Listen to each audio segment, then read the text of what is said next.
I'm Robyn Rowen, your Big I Minnesota lobbyist with an end-of-session legislative update for you. The 2026 legislative session adjourned sine die last Sunday at midnight with relatively little drama. Given the turmoil of the past year and how closely the legislature is divided, the legislature accomplished way more than many of us had originally anticipated. They ultimately agreed on anti-fraud measures, limited property tax relief, funding HCMC, a $1.2 billion bonding bill, and even a tab fee reduction. Some of the most popular measures to make it to Governor Walz's desk include raising the prize limit for meat raffles and the Granny Happy Hour bill, which authorized senior facilities to serve alcohol to their residents, something I didn't even know was currently illegal and definitely shouldn't be. The halls of the Capitol were actually filled with seniors whenever this bill came up.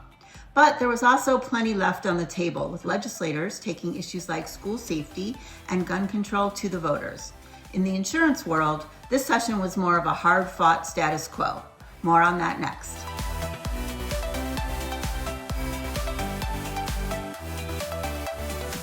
The standoff with the trial bar over tort reform continued throughout this session. The plaintiffs' bar continued to block our efforts to curtail third-party litigation funding, and we were able to defeat their attempts to create a new private cause of action.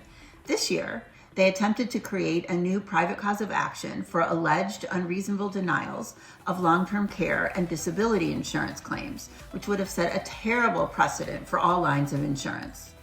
We had a similar standoff with respect to property insurance. In particular, the fallout from last summer's storm in Bemidji resulted in a bipartisan bill that would have significantly expanded the use of the statutory appraisal process for hail and fire to all covered losses.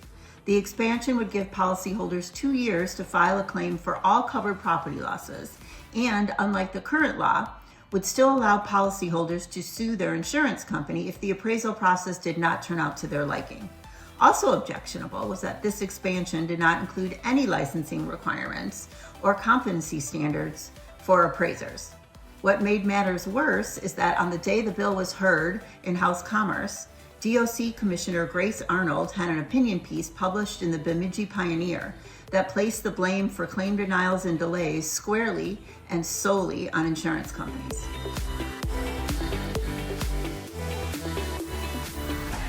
Fortunately, we were able to bottle the bill up in House Commerce Committee and to prevent it from being heard in the Senate. However, the persistence of the bill's advocates hindered our efforts to push a new approach to curtail storm chasers. This was because the Commerce Committee chairs correctly felt if they allowed us to move our proposal, then they would have a hard time saying no to the Bemidji advocates. Our new proposal, which we'll bring back next session, will subject storm chasers to oversight by the DOC, significant record-keeping requirements on their marketing strategies, and subject them to DOC enforcement for false advertising and misrepresentation.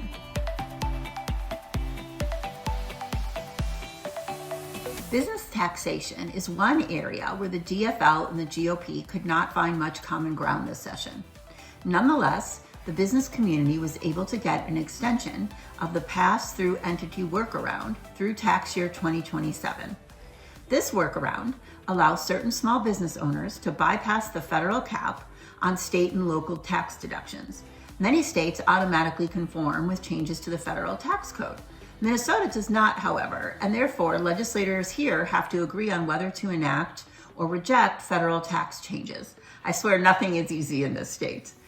That means that the permanent extension of the PTE workaround in the One Big Beautiful Bill had to be specifically passed into law, since the Minnesota workaround expired on December 31st, 2025. The issue became a bit of a political football during the end of session leadership negotiations, which was extremely frustrating since extending the workaround is a way to help small businesses that has zero cost to the state.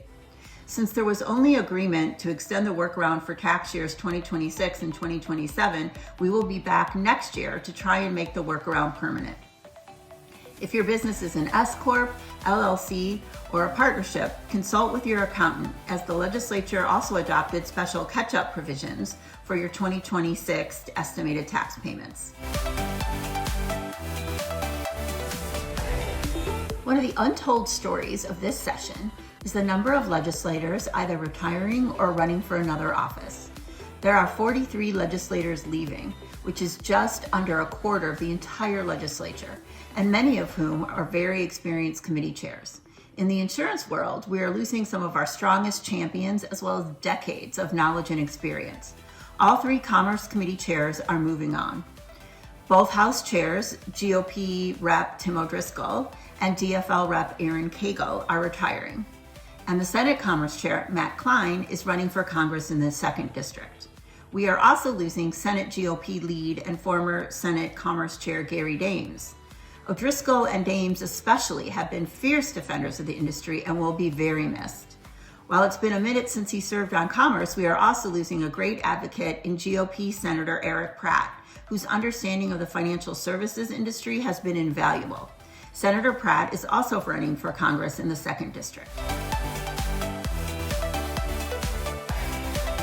With the governor's seat being open, we will also have a new Department of Commerce commissioner and senior staff for the first time in over 5 years.